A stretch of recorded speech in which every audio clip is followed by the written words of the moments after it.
Welcome to the Dreamers podcast. My guest here today is Latasha Peterson. She is the founder of Arts and Budgets. Latasha is a globally recognized side hustle expert. She's a mom, a wife, and a blogging coach. She helps side hustlers create multiple streams of income. I believe Latasha has 10 income streams at this point. And she's been featured in Time, Next Advisor, CNBC, and many other publications. So I am very excited to have her today. Latasha, welcome to the Dreamers podcast. Hi, I'm so happy to be here. Thank you so much for having me. I'm glad to have you on the show today. Do you mind sharing a little bit about your experience or your views around money growing up? Yeah. So when I was growing up, money wasn't really talked about. So I saw a lot of debt. So to me, it was normal to see just people within my family just to use debt to pay off other debt, right? If you had a bill, you would just pay it off with some other debt. You can go get a payday loan or something along those lines. So I viewed money as no matter what you have to pay, you could always go get a loan or find some other debt to just pay it off and it'll be okay. I never learned about investing. I never learned about an emergency fund growing up. I never learned about any of that. And I think it was largely due that my family wasn't taught that either. So when I went to college, that's exactly what I did. I graduated with my master's degree, but also a ton of credit card and student loan debt to go with it.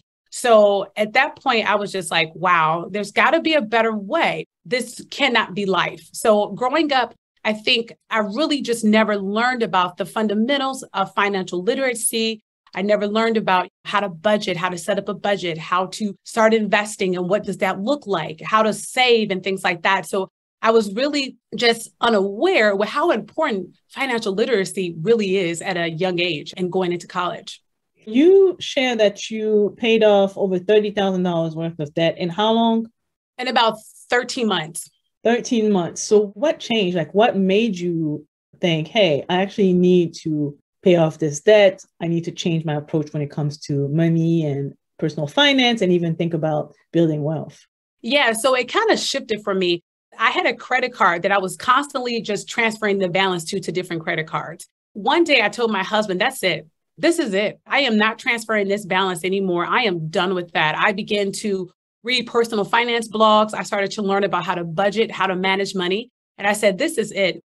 I don't want to have any more credit card debt. So that was the first goal. And me and my husband set up a money plan for that. I just don't want this credit card debt anymore. It was just a cycle that I kept doing, which was transferring the balances to other credit cards. I was just running away from the debt. And I did that for many years after I graduated high school. College as well. I ran away from the debt. I didn't look at the debt that I owed for student loans. I just ran away from it. I was like, okay, I'll just get on an income-based repayment plan and I'm just not looking at it. So I wasn't looking at my numbers, which is one of the biggest mistakes if you're trying to pay down the debt, not knowing your numbers. But it just kind of clicked to me. And then after I had my first son, I wanted a different life for him. And then now I have 3 sons and it was just like, okay, I have to understand how to manage money. And I began to do a deep dive, looking at personal finance blogs like Bankrate and NerdWallet and things of that nature, really just to get a sense of how to actually do it. And for me, the biggest turnaround point was when I had my first child. You see, a lot of people feel, I think, exactly how you felt, right? That whatever you learned as a child, it sticks with you. Hey, I'm not good with money. And it really takes some intentionality to change that and education. And obviously, your case shows that anybody can learn to get better with money. Mm-hmm, absolutely. Yeah, it takes some dedication and it takes a shift in the mindset. It takes like, okay, I am fed up. I don't want to live like this anymore. Something's got to change. And when individuals get to that point, stuff starts to shift and change. And you do what you can to shift it for sure. In Business Insider, you share that you went from making $450 a month through your blog, Arts and Budgets, to over $10K a month. Mm-hmm. How long did it take you to do that? I want to say a good 5 years. But if I knew what I knew now, it could probably speed up the process, right? But a lot of trial and error, trying to figure out this strategy, trying to understand blogging, and then taking it a step higher, understanding blogging as a business. It took me about 5 years to get to that point. What would you say are the key things to make a blog profitable?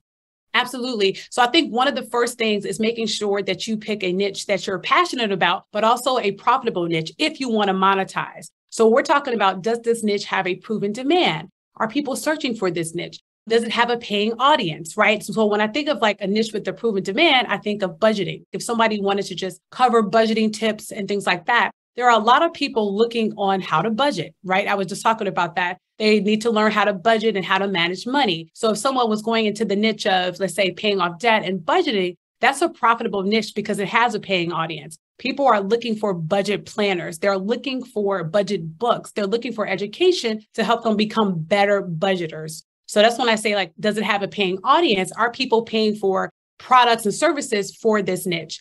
Another thing is to identify your target audience. Who are you talking to in these blog posts? Are you talking to moms who just had babies who are stressed out because they're trying to figure out the whole new mom thing? Or are you talking to men who want to learn how to rock climb, right? So really identifying your target audience can help you know what type of blog posts you should write. And a big part of it is keyword research. So when I say keyword research, now you need to find keywords that your target audience is searching for directly on, let's say, a platform like Ahrefs or keysearch.co. You need to find out what exactly are the topics that they're covering or the topics that they need right now, and then start creating that content, create high quality, valuable content, and staying consistent is a big one too.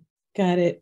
How many views do you get a month on average to be able to hit 5 figures in monthly income? Yeah, so currently, my blog gets over 100,000 monthly page views per month. Some months it may be 110, 120, but at least over 100,000 page views. How did you go about increasing the traffic? Oh, yeah. So I utilize Pinterest. A lot of people are asleep on Pinterest, but Pinterest is such a good platform. Pinterest was my bread and butter when I first started out. It's a great platform to actually start generating traffic to your site a little bit quicker than SEO. SEO is another area that I focus on as well. But Pinterest is good if you're new to blogging and you want to see some type of traffic within the next, I would say, 3 to 6 months. So Pinterest is one of the platforms that I use to boost traffic.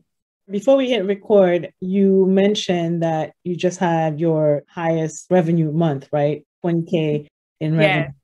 I'm curious to hear some of the things that you implemented between last year when you were at 10K and now.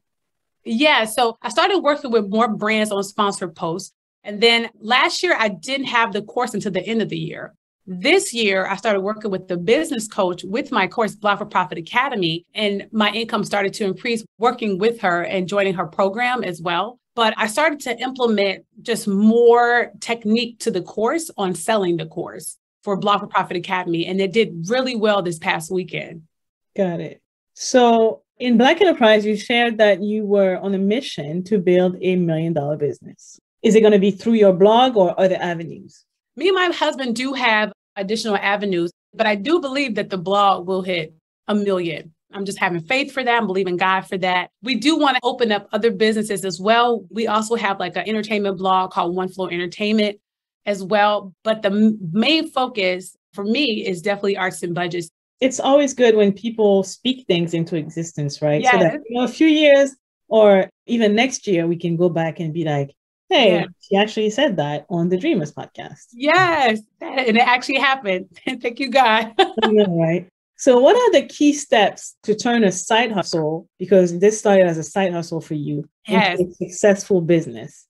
So I think the first thing is really figuring out, conducting the research, figuring out who are some other people who have done this. What did they do? Learning from other people. A lot of people say, oh, that's my competition, but you could actually learn from a lot of people too, just by reading books and things like that and just being supportive. Like, I'm so big on supporting other people, but a big part of it is gaining knowledge and conducting research on what's the startup cost? How much can I actually make with this side hustle? What do I have to do to get set up? Do I have to buy a new computer? Do I have to set up different templates? Do I have to get a web hosting? What are the things that I need to do? And then how can I implement and set up goals, weekly goals that I can accomplish these little tasks that I may have to make this side hustle successful? A big thing is staying consistent.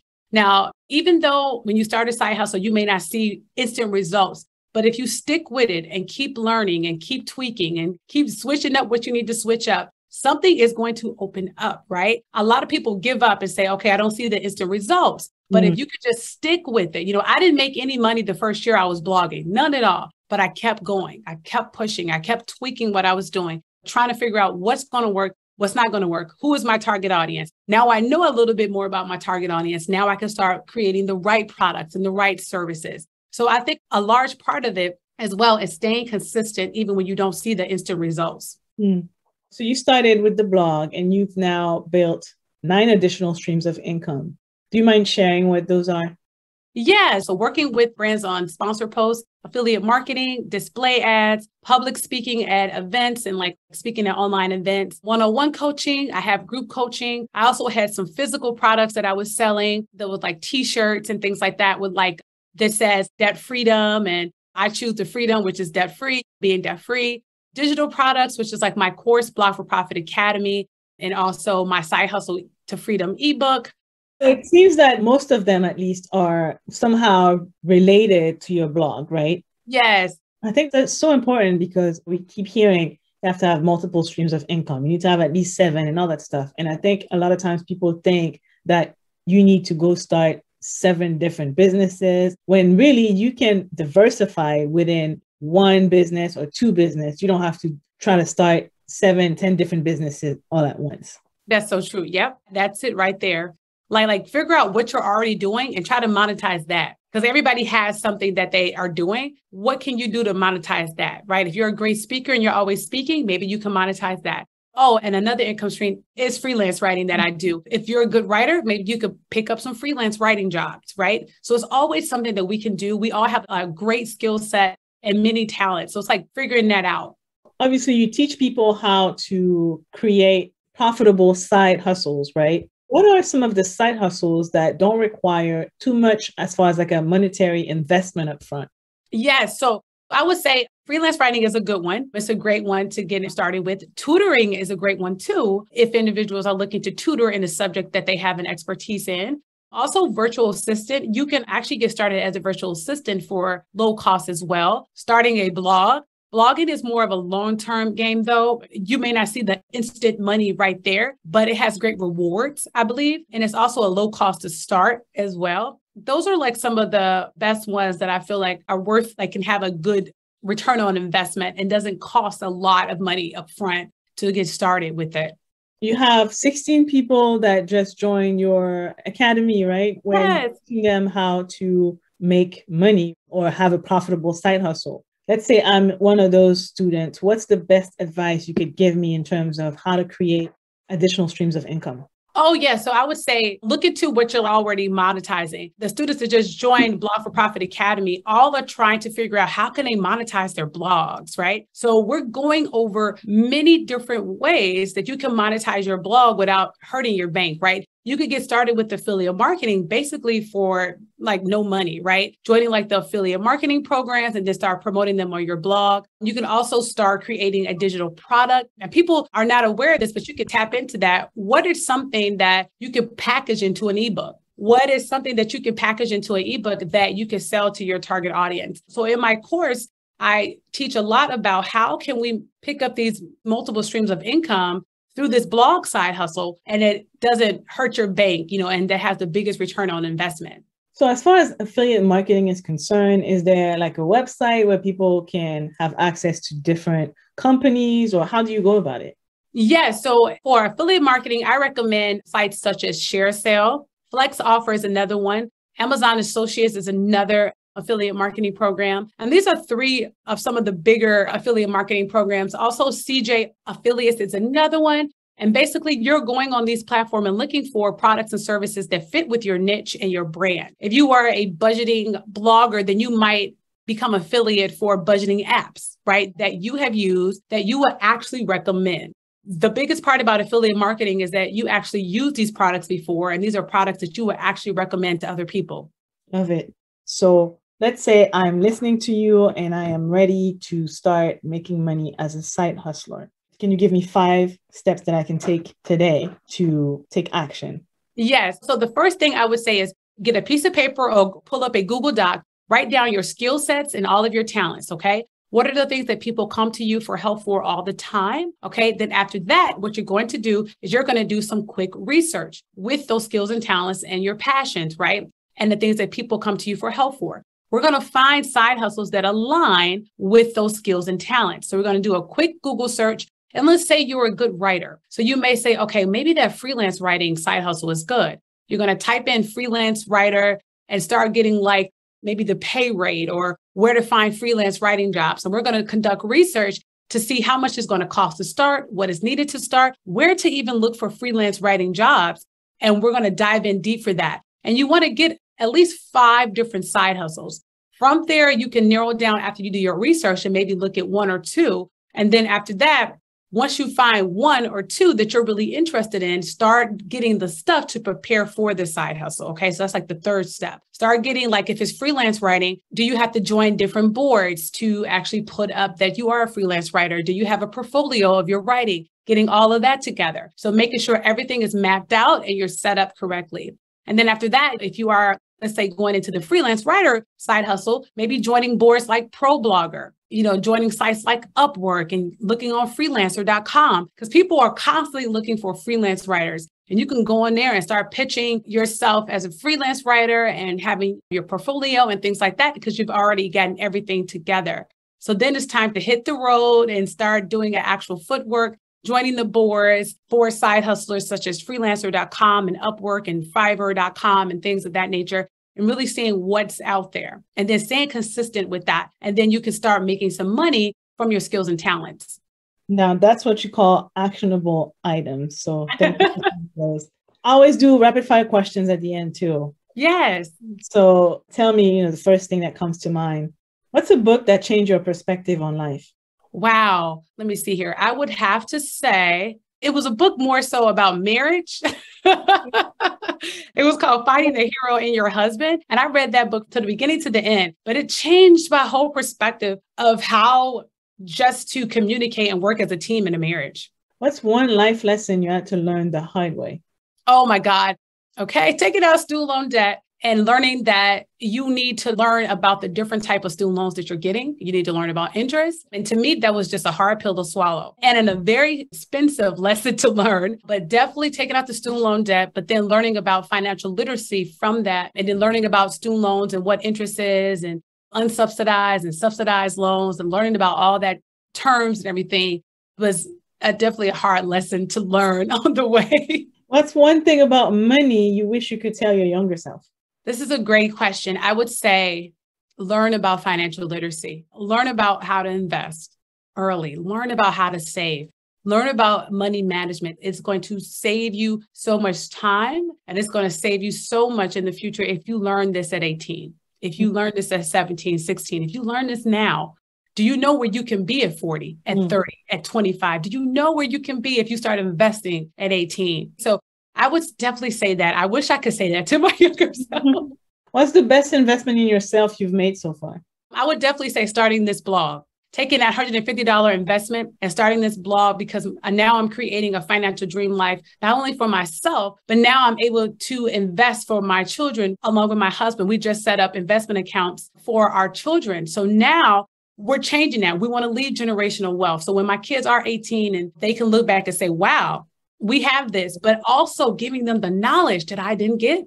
What I just said about how I wish somebody would have taught me about investing and saving and managing money is what we're teaching them now at 5, at 3, and at 2, trying to teach them about money. And as they get older, we're just teaching them financial literacy and what to do, how to manage money, how to set up a budget, how to save, and how to just manage money at a very young age. So what I didn't learn, I'm teaching everything to them along with my husband. I love it. That's how we change the narrative, really. That's it. That's it. That's it. And that's what we truly and really want to do.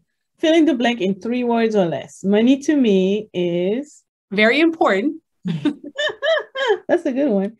What do you want your legacy to be?